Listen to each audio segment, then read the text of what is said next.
been a number of efforts to lower violent crime in Stockton, like mentoring programs, and then also Measure A, which was an added tax revenue to fund law enforcement. So today we asked Tony what else she thinks needs to be done. We're trying to rebuild, as Bishop Turner says, we're trying to rebuild on broken foundations. Our systems are broken. People don't have housing. They don't have enough food. They're in food deserts.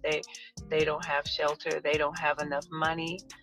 They don't have access to mental health, mental wellness, and we've just continued to perpetuate these problems. We keep trying to build on faulty foundations.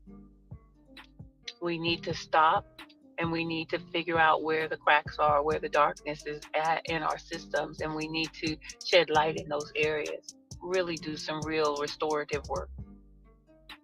Now, people online are saying that these homicides are just Stockton, and Tony tells us that's just adding to the problem. Not just Stockton. This is not just my son. It's not just my neighbor's son or daughter. It's just not somebody's husband. This is not just our city, because that then gives us the excuse to just sit back and wait for it to pass. And that also gives the excuse to say, because it's Stockton, it's okay that people are losing their lives. It's okay there's a serial killer out there who is sick and needs help. It's okay that our youth and our young adults, are dying and going to prison. No, this is not just Stockton. This is somebody's husband, somebody's daughter, somebody's wife, somebody's family. That's an excuse, and that's a deplorable excuse. Yeah, I couldn't agree more with her, actually. So there is still a lot unknown about these killings in Stockton's, but we do want to know what questions you have. We know there are a lot of questions about what's going on, so you can send us your questions at ABC10 to the point at abc10.com. Man. Oh, so hello everybody. Lost the words with the serial killer. Hello. So y'all, here's the thing. There's been talk and ramblings of there being a serial killer in California for, I know, at least 2 weeks. I've been sort of plugged in, right? These crimes have happened over a period of 18 months, but they have all been linked via ballistics evidence.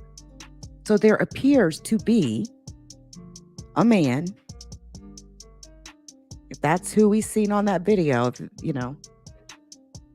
there appears to be a man randomly shooting people and killing them in the Bay Area, who is behind a series of 7 shootings, 6 deadly, targeting. And you heard what the police chief said there, right? This person didn't even say a word. They just literally walked up with a gun and started shooting.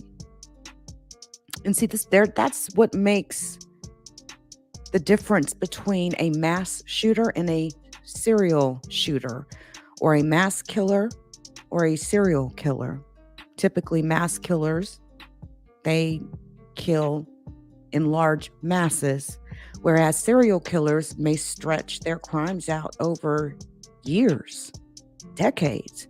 I mean, again, I think everybody's a little sensitive right now to the whole topic serial killers because of the most recent release of Netflix flick of Dahmer. Which, listen, I want to just say, by the way, I remember the whole Dahmer situation. I was old enough to remember. Matter of fact, old enough to not only remember, but I was interested in true crime even back then. And I remember the Dahmer case.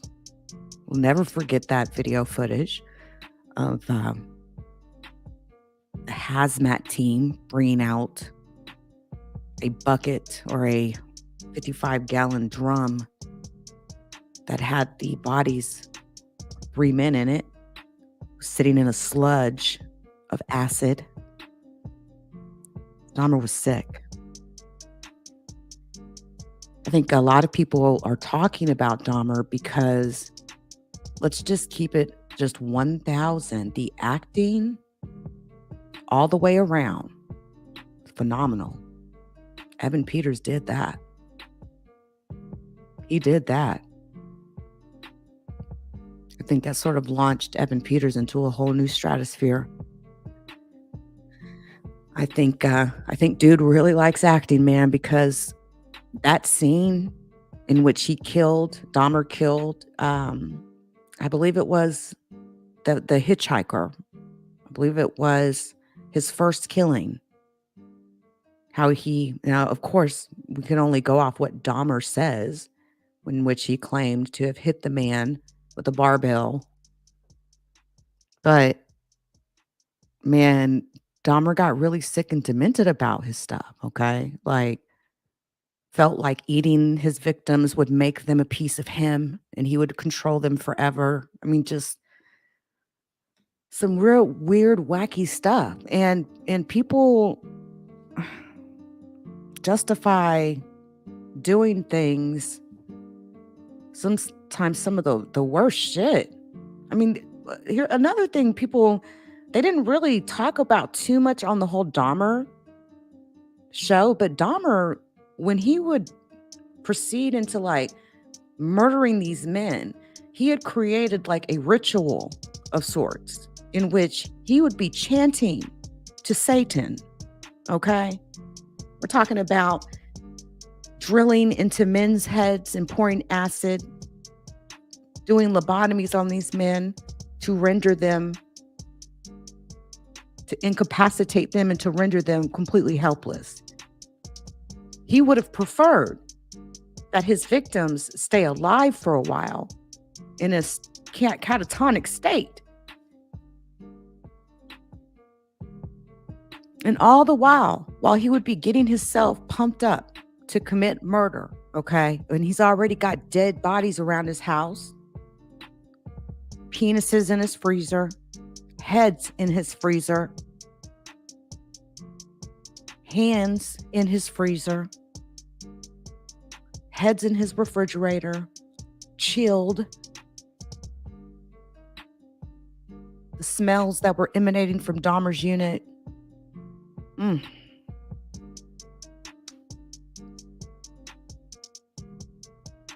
To see that, I actually went back and I watched the actual trial footage. The survivor, Terry, who survived Jeffrey Dahmer. That was in the very first episode. He's the one that broke it all open. He was the one that escaped. He was the one that Dahmer handcuffed. He escaped. He managed to get help. Prior to that, police had literally turned one of Dahmer's victims right back over to him after the victim had managed to stumble out of his apartment because Dahmer thought he had lobotomized him enough to where he was incapacitated and wouldn't leave, or, it was just some weird stuff. This type of crime where you're randomly shooting people, of course, everybody's hiding their faces with COVID masks now. It seems like to me, the randomness of it. Somebody just hates the world. Think about somebody like Dahmer. To me, I will be honest, I always say this to myself. You have to be insane to do a lot of the stuff that Dahmer was doing to his victims. You can't possibly be sane. Either that or you're absolutely, what do they call it? You've been filled, your spirit's been filled with a demon. Some sort of really strong demon. And I do believe that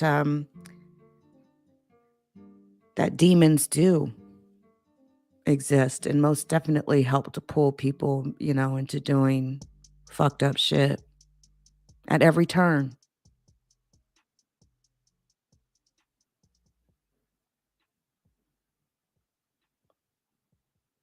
Dahmer would even pose his victims in the most weirdest poses.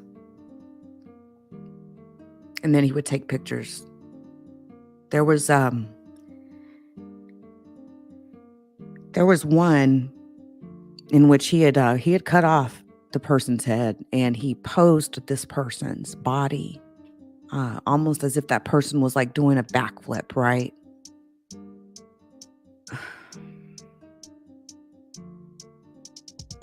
Here's another sick thing too. The only way that Jeffrey Dahmer could bust a nut was only if he was killing and torturing. That's it. That's the only way dude could bust a nut. It's wild, man. That's somebody that just put him out their misery, okay? In regards to that man that killed him, I've been hearing rumors. We're talking about the man that killed Jeffrey Dahmer in prison. I've been hearing rumors that it was a paid hit job and all this. Frankly, I could care less. Jeffrey Dahmer lived intentionally in a very poor neighborhood that was very crime infested, a place where nobody's going to ask about these people that are just coming up missing. And, turned his apartment into a house of fucking horrors. He was so into this. He started killing before he moved into that apartment.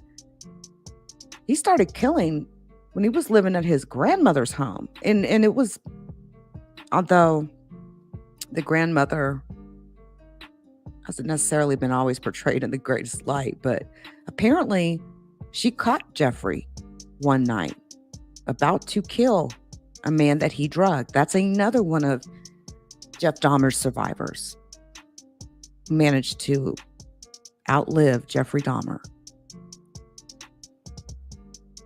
So, man, these serial killings, this really speaks of somebody that just hates the world, hates everybody in it. It is so freaking random. Close in the neighborhood in the Bay Area.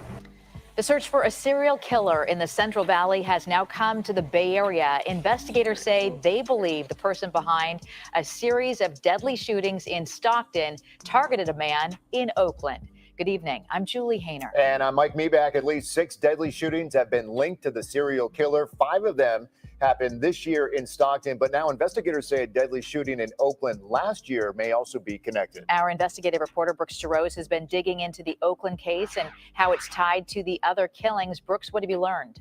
Well, it all comes down to ballistics and testing. Law enforcement experts tell me a microscope can be used to look at shell casings or bullets because every firearm leaves behind a unique signature. That information then gets loaded into a national database that can connect crime scenes. But who is pulling the trigger is the big question. Look at this surveillance video. Notice this man's upright posture and uneven stride. Stockton's police chief says investigators want to talk to him about a series of killings seen several times near several of the crimes. This person is a person of interest. Again, we have no evidence that connects this person as committing any of these crimes. 7 crimes, leaving 6 dead. 1 woman survived. Just in Stockton. Man, everybody, y'all make sure y'all stay safe out there. Really, though, because, man, that is, that's nuts. And I mean, the older I get, it seems like the more serial killers that there are. The more mass shootings that it's horrible, man. It's absolutely horrible. Man, I'm out, guys. Until next time.